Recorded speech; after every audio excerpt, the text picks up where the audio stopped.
Halo teman-teman, ketemu lagi di Bongkar Bro, balik lagi sama saya, Dani Kribo. Hari ini kita punya sebuah TWS dari Pamu lagi nih. Ini versi slide 2. Jadi ini tuh upgrade dari slide yang pertama ya. Nah ini tuh udah ada ANC, game mode, terus ada udah bisa wireless charging juga. Tapi bakal worth it atau enggak, kita lihat aja.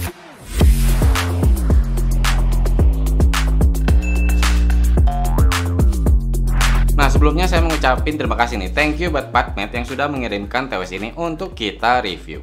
Kalau untuk di Indonesia sendiri ada sih yang jual, satu orang sempat pada saat video ini di tag saya nemu dia tuh jual di 1,5 juta.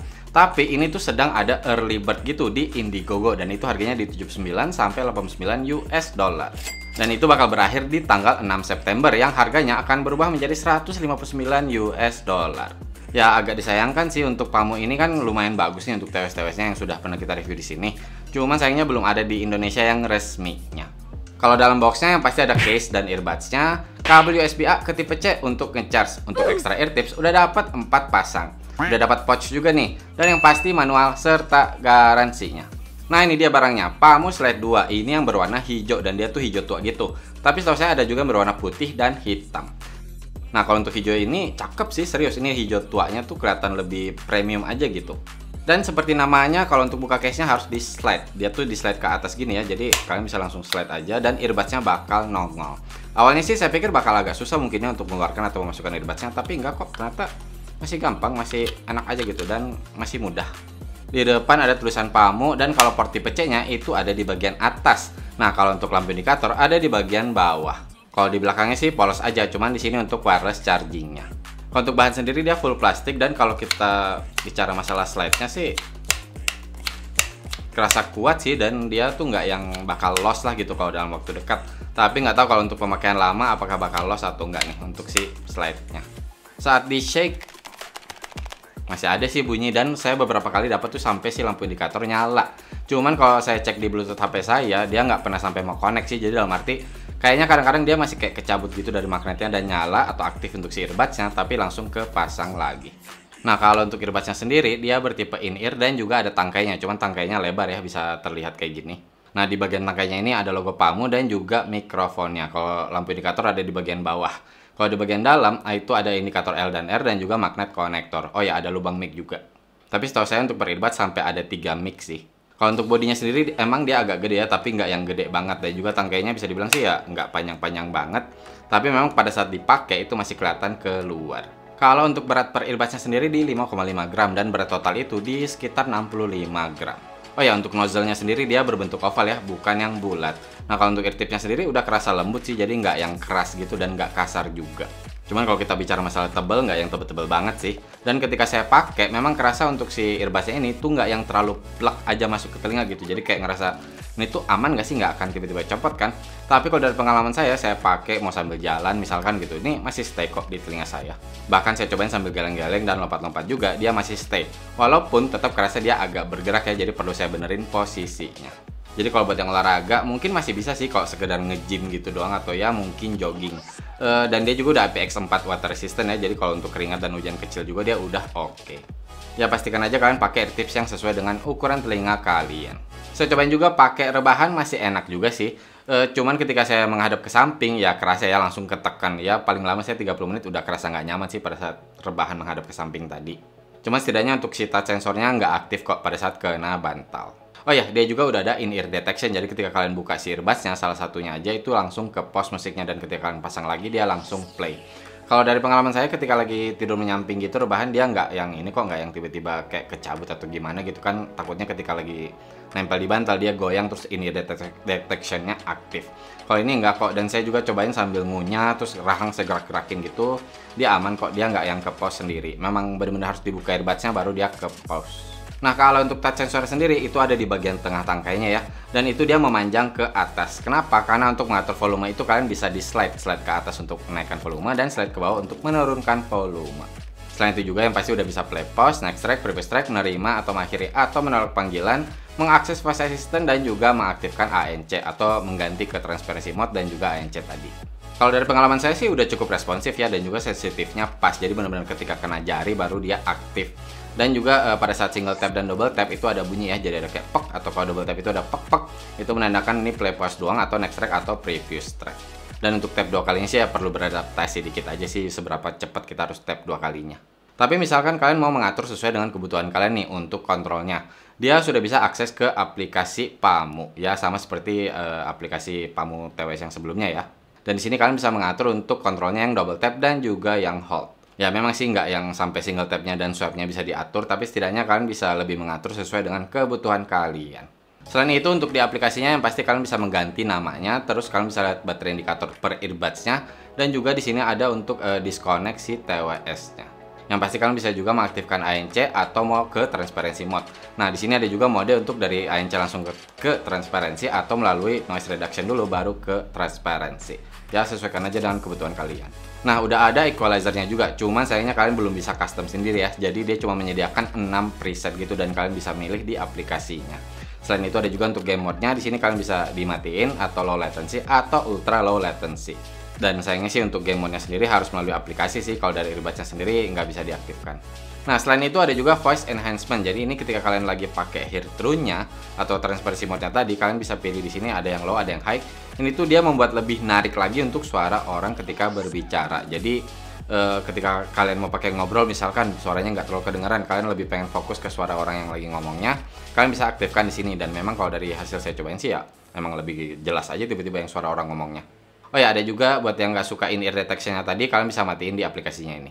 Terus ada personal setting, ini untuk mengganti si touch sensornya tadi yang double dan hold-nya. Dan juga di sini ada update firmware. Selain itu ada juga FAQ atau frequently asked questions setahu saya. Di sini kalian bisa lihat untuk penggunaan si touch sensornya dan juga beberapa pertanyaan yang sering ditanyakan. Ya itu aja sih untuk aplikasinya, terkesannya simple banget, tapi menurut saya udah cukup sih ya, dalam arti berbagai fiturnya udah bisa kita otak-atik di sini. Kalau untuk ANC-nya diklaim sampai 42 desibel dengan bandwidth-nya itu di 20 Hz sampai 2000 Hz. Memang sih ketika saya cobain untuk frekuensi tinggi itu bakal lebih sering masuk. Jadi misalkan kayak suara knalpot gitu masih kerasa masuk, apalagi knalpot bising gitu ya. Kalau untuk suara orang ngomong dia cukup baik, tapi nggak yang segitunya, tetap ada yang masuk-masuk. Kalau untuk kayak di low frekuensi atau suara yang lebih statis juga, misalkan kayak suara kulkas gitu, cukup bagus sih dia menahannya untuk si ANC-nya ini. Jadi standar Pamu sih bisa saya bilang, dari setelah saya nyobain Pamu yang dulu TWS-nya ada ANC-nya juga, masih mirip-mirip kok. Jadi bisa dibilang nggak yang bagus banget tapi nggak jelek. Ya masih cukup lah untuk pemakaian sehari-hari. Kalau untuk transparency mode-nya setelah saya aktifkan voice enhancement jadi lebih enak sih ketika saya lagi pakai ngobrol. Tapi ketika hanya untuk sekedar misalkan lagi di outdoor, saya pengen dengar suara sekitar tanpa diaktifkan voice enhancement-nya tadi udah cukup sih, dalam arti udah kedengaran suara sekitar. Dan yang suara masuk ini cukup natural, nggak yang robotik banget. Tapi tetap ya, ketika sambil dengerin lagu di volume 40% aja, suara sekitarnya ini udah hampir ketutup. Intinya sih kalau buat saya ANC dan transparency mode-nya kerasanya standar ya, seperti saya bilang tadi, nggak yang bagus banget tapi nggak jelek, ya cukup untuk pemakaian sehari-hari. Kita lihat aja deh untuk ANC dan transparency mode testnya. Wind noise reduction. Audio pass-through on. ANC on.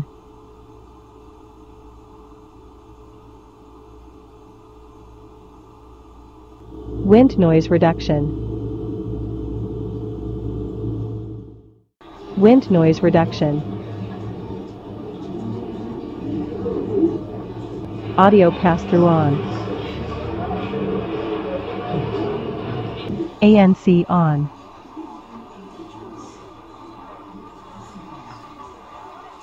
Wind noise reduction.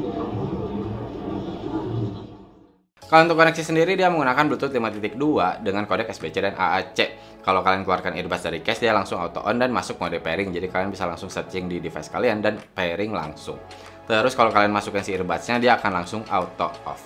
Untuk single use sudah bisa mau kanan aja ataupun kiri aja. Ketika lagi pakai satu doang terus ngeluarin yang kedua, itu tetap ada suara kayak power on, baru dia mengikuti media yang kita mainkan. Cuman kalau kita lagi pakai dua terus masukin satu, itu yang satu yang udah dipakai di telinga tetap sih dia butuh kayak ke pause dulu musiknya. Terus kadang-kadang bahkan dia kayak minta connect ulang gitu. Yang langsung sih secara otomatis dia langsung auto connect. Tapi tetap aja buat yang nggak suka ada gangguan, dalam arti nggak mau medianya jadi ke hold dulu gitu, ini kurang sih, dia masih nggak flawless. Untuk jarak kalau memang ruangan terbuka bisa sampai 10 meter. Cuman ketika saya ngetes HP di kamar, saya keluar tutup pintu, kalang tembok beton, itu suara udah mulai agak hilang-hilang. Saya jalan sampai 5 langkah lagi, dia sampai benar-benar hilang tapi belum disconnect. Saya jalan 5 langkah lagi baru dia disconnect. Nah kalau di koneksi sendiri saya nemu problem sih. Jadi ketika saya lagi pakai kadang-kadang tuh dia kayak batuk gitu, sempet kayak tiba-tiba hilang suaranya. Terus itu nunggu sampai 1 atau 2 detik baru dia balik lagi. Dan itu yang kejadian kedua earbudsnya bareng kayak gitu tuh jarang sih, lebih sering yang tiba-tiba yang kanan doang atau yang kiri doang. Dan itu saya sampai yang di level kebiasaan tapi kayak tiba-tiba hilang kayak oh biarin aja ntar balik lagi kok. Cuman ya ganggu sih. Nah kalau untuk latency sendiri tanpa aktifkan gaming mode masih kerasa sih delaynya, bahkan di buka-buka social network sendiri. Jadi saya biasanya tuh saya aktifkan yang low latency ketika lagi buka-buka IG atau TikTok atau nonton YouTube. Tapi ketika lagi bermain game saya emang lebih senang ketika diaktifkan ultra low latency-nya. Jadi tipisnya lebih delaynya maksud saya lebih tipis lagi dan lebih nyaman. Kita lihat aja deh untuk latency testnya. Game mode off.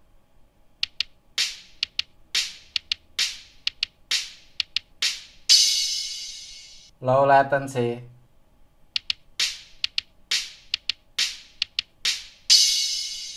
Ultra low latency.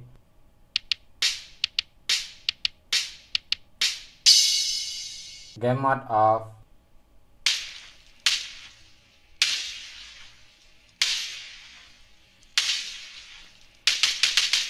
Low latency.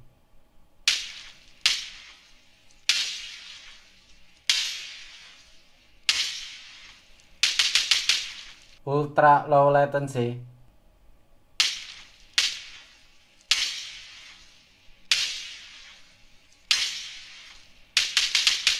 Nah, untuk baterainya sendiri per earbuds ada 45 mAh, diklaim playtime-nya itu 6,5 jam. Saya cobain volume di 50-60% dengan kodek AAC, game mode-nya off, tapi ANC-nya menyala. Dan itu saya dapat sesuai klaimnya, 6,5 jam. Nah, kalau untuk di case-nya sendiri ada 450 mAh dan minimal sih bisa nge-charge earbuds-nya sampai 3 kali. Kalau untuk nge-charge earbuds-nya itu di 1 jam 40 menitan gitu waktu saya tesnya. Kalau untuk nge-charge case-nya sendiri itu dengan pakai kabel itu hampir 2 jam.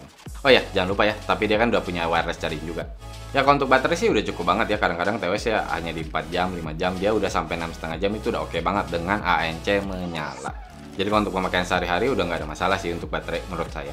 Nah kalau untuk mikrofonnya seperti saya bilang tadi, di earbudsnya itu per earbuds itu ada 3, jadi ada 6 mikrofon. Dan dia tuh ada teknologi kayak super clear call teknologi gitu. Kita cobain aja. Cek 1 2 3, 1 2 3. Ini adalah suara dari mikrofon Pamus LED 2. Tapi ini masih dalam keadaan hening. Sekarang kita coba dalam keadaan ramai. Cek 1 2 3, 1 2 3. Ini adalah suara dari mikrofon Pamus LED 2 dalam keadaan ramai. Jadi kita pakai speaker backsound jalanan yang bising dan ramai. Kayak gimana nih? Apakah mic-nya bekerja dengan baik? Clear call teknologinya bisa menangkap suara saya dengan jelas atau enggak? Cek 1 2 3, 1 2 3. Seperti yang kita lihat tadi untuk hasil tes mikrofonnya udah cukup bagus ya, suara saya udah terdengar clear dan juga dekat, jadi nggak yang jauh gitu dari mikrofonnya. Terus untuk volumenya juga udah kerasa gede, dan ketika lagi suasana yang ramai udah cukup bagus sih dia menahan suara sekitar walaupun tetap masuk ya, tapi masuknya ini kan tipis. Intinya sih suara saya bisa tetap terdengar dengan clear. Nah ini saya kan recording ke HP aja, saya udah cobain juga nelpon ke si Bro Alit. Dia bilang iya kok suara saya tuh terdengar dekat dengan mikrofon, walaupun memang masih ada kerasa kayak kresek-kresek dikit. Tapi kalau menurut dia sih udah oke sih untuk dipakai telepon misalkan. Dan juga nih, tadi kan ada voice enhancement-nya. Ternyata ini tuh katanya bisa juga untuk ketika kita lagi nelpon, si lawan bicara kita sedang keadaan ramai, kita bisa aktifkan voice enhancement-nya ini biar lebih fokus untuk hanya suaranya aja ketangkap. Dan saya cobain emang sih suara sekitar dia lebih ketutup gitu atau ketahan, dan suara vokal dia lebih kedengaran sama saya, walaupun nggak yang berbeda banget sih hasilnya. Cuman ya lumayan lah, cukup membantu. Nah sekarang kita ke kualitas suaranya. Dengan 10 mm dynamic driver, diklaim sih powerful and punchy bass. Emang sih kerasa langsung kalau untuk dentuman bassnya ini boom.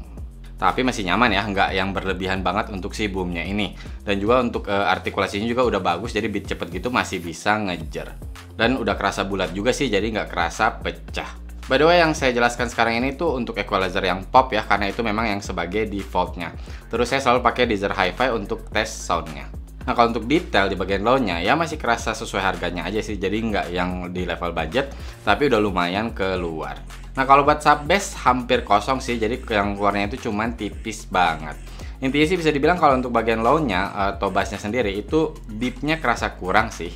Jadi bisa dibilang kalau untuk punchy bassnya dapet, tapi kalau untuk powerfulnya saya sih nggak bilang ke powerful banget ya. Dan kalau untuk bass head mungkin masih kerasa agak kurang. Kalau untuk midnya sendiri udah kerasa tebel ya, udah kerasa clear juga untuk suara vokal laki-laki atau perempuan, itu bisa keluar dengan jelas. Kalau untuk posisinya sendiri saya nggak bisa bilang dia ke depan banget, tapi nggak yang V-shape banget juga, jadi nggak yang terlalu mundur. Walaupun tetap ya, yang utama dari Pamus Slide 2 ini yang kerasa itu adalah untuk bagian low atau bassnya. Kalau untuk detail di bagian midnya masih bisa keluar kok, ketika ada suara-suara instrumen masuk itu masih bisa terdengar dengan jelas. Cuman kalau kita bicara masalah mikro detail, kadang-kadang sih udah kerasa agak ketutup ya, biasanya tuh di lagu-lagu EDM gitu misalkan. Tapi ketika kalian dengerin lagu-lagu akustik masih cukup sih, masih lumayan untuk detailnya bisa lebih keluar. Kalau untuk treble sendiri mungkin karena dia lebih fokus untuk si bassnya ini ya, jadi nggak yang terlalu sparkling dan nggak terlalu extend gitu untuk si bagian treble-nya. Saya bilangnya sih nyantai aja gitu, jadi dia kayak yang sebatas yang penting nyaman, jadi nggak usah terlalu di-emphasize. Tapi setidaknya ketika di volume besar dia nggak kerasa nusuk. Ya intinya sih bisa dibilang kalau memang kalian nyari yang treble-nya ini extend, kurang dapat sih kalau untuk si Pamus Slide 2 ini. Untuk pemisahan instrumen sendiri masih kerasa cukup baik ya, dalam arti dia masih ada porsinya. Cuman memang kadang-kadang ketika lagu EDM misalkan, ini bassnya masih kerasa sih dia bleeding gitu, kerasa bocor. Ya nggak sampai yang nutupin juga, cuman ketika lagi suara instrumen banyak masuk secara bersamaan juga itu masih kerasa tumpang tindih. Untuk sound imaging, jarak dan asal suara udah oke. Kalau untuk sound stage, nggak kerasa yang luas banget juga, tapi dia nggak kerasa sesek. Intinya sih kalau kalian nyari yang megah gitu sih kurang dapet ya. Tapi kalian kan bisa ganti equalizernya nih. Memang sih ketika diganti ini ada perubahan walaupun nggak yang segitunya. Saya cobain yang kayak di normal misalkan karena saya pengen dapat kayak lebih balance gitu. Kurang sih, tetap si bassnya ini kerasa tetap lebih naik. Sedangkan kalau untuk equalizer yang lain, tetap si bassnya ini karena dia dari dasarnya kayaknya udah sebagai yang powerful dan punchy bassnya tadi, ini tetap kerasa dia sedikit lebih tinggi aja gitu. Jadi ketika nyari yang benar-benar pengen detail misalkan di treble atau di midnya, tetap si bassnya ini kadang-kadang kerasa keluar dan ya sedikit mengganggu sih. Tapi yang pasti kalau untuk suara balik lagi ke selera kita masing-masing ya. Kita dengerin aja sound sample-nya. You should hear it all. I'm happy to make time for your feelings, but you have to admit I already do. Let's just break it down to you and me uptown, dancing all around till the disco ball pops. But I have to.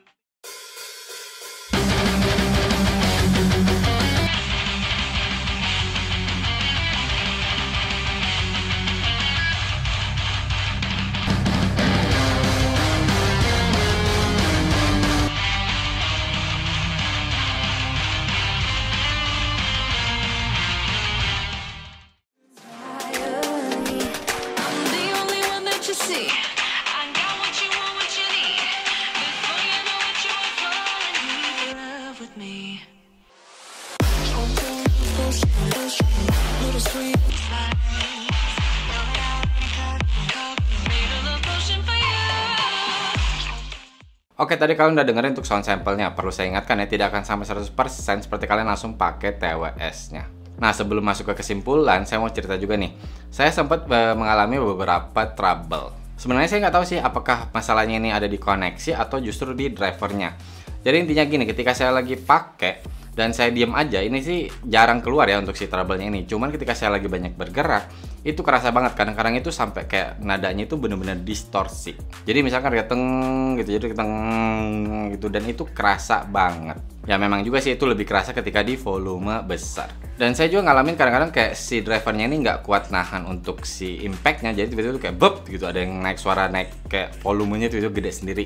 Tapi itu cuma bentar banget, nggak sampai 1 detik, dan itu kadang-kadang di kanan, kadang-kadang di kiri. Dan untuk kedua trouble tadi yang masalah distorsi dan juga untuk yang volumenya tiba-tiba naik sendiri, itu kejadiannya sering banget. Saya nggak tahu ya, saya udah coba pakai player yang lain juga, dan juga lagu-lagunya yang saya tes itu yang udah saya save sih, udah di HP saya, jadi nggak ada problem di koneksi mestinya. Ya intinya dari pengalaman saya dia tuh nggak bisa diduga aja itu, kadang-kadang di awal, kadang-kadang di tengah, kadang-kadang di akhir lagu gitu. Pokoknya dia sering banget keluar, dan seperti saya bilang tadi ketika lagi diam sih memang agak berkurang, dan juga volume agak turun, dia agak berkurang muncul si trouble ini. Tapi kadang-kadang kan pengen juga gitu lagi dengerin nih, ya pengen dapat bass yang lebih enak impactnya, naikin volume misalkan, atau pengen dengerin detail yang lebih keluar gitu. Tapi hasilnya seperti itu. Dan sekali lagi itu udah di level yang menyebalkan. Jadi kalau untuk kesimpulannya, Pamus Slide 2. Dari beberapa kali saya review TWS Pamu, sebelumnya sih nggak ada trouble yang sampai seperti ini ya. Dan bisa saya bilang untuk Pamus Slide 2 ini juga bisa saya rekomen. Cuman masalahnya di trouble yang tadi itu sekali lagi udah di level yang saya nggak nyaman gitu. Maksudnya capek juga gitu ketika lagi dengerin lagu tiba-tiba ada distorsi yang berlebihan itu keluar lagi, terus ada kadang-kadang volume yang naik sendiri. Volume yang naik sendiri mungkin masih bisa agak-agak ya udahlah gitu, tapi kalau yang distorsi itu bener-bener ganggu sih. Ya intinya bisa dibilang kan untuk produk Pamu sendiri kan masih agak susah ya untuk garansi, walaupun ada 1 tahun kita nggak bisa gampang untuk mengklaim garansinya karena kita belinya harus dari luar negeri. Ya kalau yang udah ada jual di Indonesia sekalipun kan dia bukan sebagai distributor resminya, jadi bisa dibilang untuk garansi sendiri mungkin mereka sendiri ya bingung juga gitu untuk mengganti produknya seperti apa, belum tentu juga dia punya stok produknya kan. Ya untuk Pamu Slide 2 asalkan memang trouble itu nggak ada, saya masih bisa rekomend. Tapi kalau kalian masih yang berpikir jangan-jangan nanti kena trouble ini juga yang sama, karena saya nggak tahu ya apakah memang yang kita aja cacat produk atau memang semuanya seperti ini. Ya mudah-mudahan Pamu akan cek lagi untuk quality control dari produknya sehingga yang dia jual tuh bisa dibilang sih ya seperti dulu aja gitu, nggak ada problem yang seperti ini. Oke teman-teman, cukup sekian video kali ini. Buat kalian yang ada pertanyaan atau mungkin ada punya pengalaman yang sama, silahkan di kolom komentar. Dan juga buat kalian yang suka dengan konten-konten seperti ini, bisa nih subscribe ke Bongkar Bro. Mohon maaf kalau saya ada salah-salah kata atau ada kekurangan. Terima kasih banyak sudah nonton. Bye!